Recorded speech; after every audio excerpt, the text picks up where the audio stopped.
आप सभी का भारत दस्तक के ऊपर। दोस्तों, जैसा कि आपको मालूम होगा, यूपी में 2022 में विधानसभा के चुनाव होने वाले हैं। सभी पार्टियों ने अपनी कमर कस ली है। सपा हो, बसपा हो, आजाद समाज पार्टी हो, कांग्रेस हो, बीजेपी हो। बीजेपी अभी वहां सत्ता में है। योगी आदित्यनाथ जी वहां पर अभी मुख्यमंत्री है।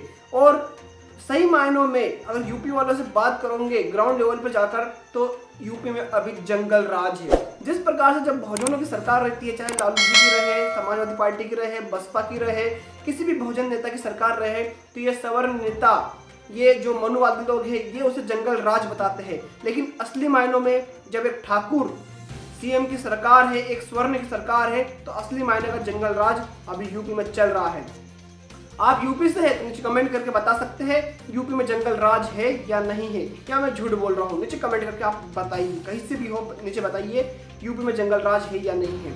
वही दोस्तों, अभी मुकाबला बहुत ज़्यादा खतरनाक होने वाला है, बहुत ज़्यादा कंपटीशन होने वाला है।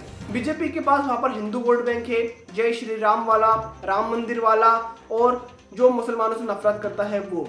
सपा की बात करें तो उसके पास यादव वोट बैंक है, पिछड़ों का एक वोट बैंक है, कुछ जातियां और उसमें आती है, और मुसलमानों का अच्छा खासा समर्थन है। सबसे ज़्यादा अगर समर्थन है वहाँ पर मुसलमानों को किसी का, तो वो सपा पार्टी को समर्थन ही कर रहे हैं वहाँ पर मुसलमान। बसपा की बात करें तो उसके पास 22% दलितों का वोट है। 22% जो वोट उसे हमेशा मिलता है, जिसमें सबसे ज़्यादा दलितों का होता है, जाटवों का होता है, और एससी की कुछ और जातियां हैं उनका होता है। और अब इस बार बसपा ब्राह्मणों को भी टारगेट कर रही है कि ब्राह्मणों से भी वोट लिया जाए। और 2007 में जिस प्रकार से सत्ता आई थी दलित और ब्राह्मणों की मिला के, वैसी सत्ता फिर से दोहराया जाए 14 साल बाद सब कुछ। तो दोस्तों, ये सब अब कुछ देखने को मिल रहा है यूपी के अंदर। वही जो ओवैसी जी है वो भी किसी अच्छे दल को ढूंढ रहे हैं गठबंधन करने के लिए। अब इस सोहेल देव समाज पार्टी के साथ उनकी बात चल रही थी, वहाँ पर पता नहीं क्या होगा। फिर अभी अखिलेश यादव जी के लिए एक बयान आया था कि अखिलेश यादव जी अगर किसी मुस्लिम को डिप्टी सीएम बनाने का वादा करते हैं ओवैसी जी से, तो वो उनको उनके गठबंधन में जाकर मुसलमानों का वोट उन्हें दिला देंगे, ऐसा ओवैसी जी का कहना है। लेकिन इन सभी के बीच में जो सबसे बड़ी पार्टी उभर रही है, जिसका युवा बहुत समर्थन कर रहे हैं, खास कर बहुजन युवा, दलित युवा, वो है आजाद समाज पार्टी। आजाद समाज पार्टी की बहुजन साइकिल यात्रा बहुत ज़्यादा सफल रही है। जिस प्रकार से आपने देखा होगा कितनी लाखों की संख्या में युवा रहते हैं, हजारों की संख्या में युवा स्वागत करने के लिए रहते हैं चंद्रशेखर भाई का, और वहाँ पर उनका स्वागत करा जाता है। और बहुजन साइकिल रैली में आपने भीड़ देखी होगी किस प्रकार से जबरदस्त समर्थन मिल रहा है आजाद समाज पार्टी को। बस यही भीड़ अगर वोट में तब्दील हो गई, मतलब ये जो भीमा आर्मी की भीड़ दिखाई दे रही है, बहुजन साइकिल यात्रा की भीड़ दिखाई दे रही है, अगर यही वोट में तब्दील हो गई, तो आजाद समाज पार्टी कई सारी जो छोटी पार्टियां हैं, जैसे कि बहुत सारी छोटी पार्टियां हैं, निषाद पार्टी, सोहेल देव समाज पार्टी, इनसे बहुत आगे चले जाएगी। और वही अगर दलितों का अच्छा खासा वोट बैंक मिल जाता है आजाद समाज पार्टी को, और उसमें मुस्लिम भी आ जाते हैं, पिछड़े भी कुछ लोग जुड़े हुए हैं, और बहुजन समाज थोड़ा बहुत भी अगर आजाद समाज पार्टी को सपोर्ट कर दे, तो मेरे ख्याल से आजाद समाज पार्टी यूपी में एक अच्छा परचम लहरा सकती है और बहुत कुछ कर सकती है। और ये भी हो सकता है कि जिसकी भी सरकार बने उसमें आजाद समाज पार्टी का हाथ हो, या उनके बिना सरकार ना बने। क्योंकि जिस प्रकार से चंद्रशेखर आजाद जी को समर्थन लगातार मिलता जा रहा है, दूसरे जो बहुजन नेता है वो उन्हें कंपटीशन बिल्कुल नहीं दे पा रहे हैं। मुझे ऐसा लगता है पर्सनली, और मैं कई लोगों से बात भी करता हूँ यूपी के, नहीं लगता कि कोई कंपटीशन दे पा रहा हो उनकी तरह। क्योंकि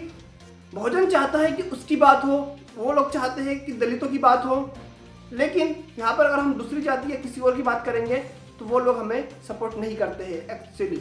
और दोस्तों, यहाँ पर सबसे बड़ा कॉम्पिटिटर माना जा रहा है आजाद समाज पार्टी को बीएसपी का, यानी कि बीएसपी का जो वोट बैंक है, बीएसपी को जो अभी तक लोग वोट देते हुए आए हैं, माना जा रहा है कि उनमें से ही कुछ लोग या कुछ परसेंटेज का वोट आजाद समाज पार्टी को मिलेगा, चंद्रशेखर आजाद जी को मिलेगा। तो दोस्तों, इससे तो एक चीज जरूर होगी कि दोनों अगर बीएसपी का वोट आजाद समाज पार्टी को मिल जाता है, तो ये बात तो पक्की है कि बीएसपी वहाँ पे कमजोर हो ही जाएगी। और जिस प्रकार से समर्थन मिल रहा है चंद्रशेखर आजाद जी को, बहुजनों का, दलितों का और खासकर युवाओं का बहुत जबरदस्त मिल रहा है, मतलब देखने लायक समर्थन है। और जिस प्रकार से चंद्रशेखर आजाद जी नई नई पॉलिसीज ला रहे हैं, अभी वो बोल रहे हैं कि विधानसभा घेरेंगे, योगी पे लगातार हमलावार रहते हैं, मोदी सरकार पर हमेशा हमलावार रहते हैं।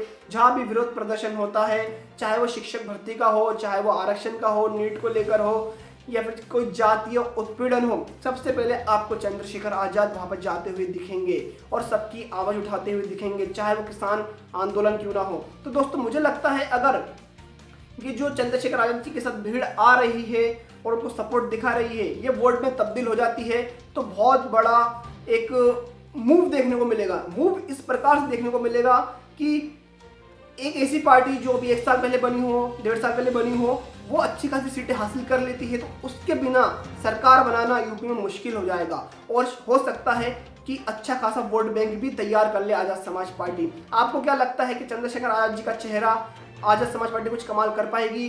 भीम आर्मी इसमें सपोर्ट कुछ ऐसा दिखा पाएगी या कमाल कर पाएगी जिससे आजाद समाज पार्टी जो आने वाली सरकार है 2022 की, किसी की भी बने, उसमें अपना योगदान दे? नीचे कमेंट करके जरूर बताइएगा। वीडियो को लाइक करें, शेयर करें और देखते रहिए भारत दस्तक।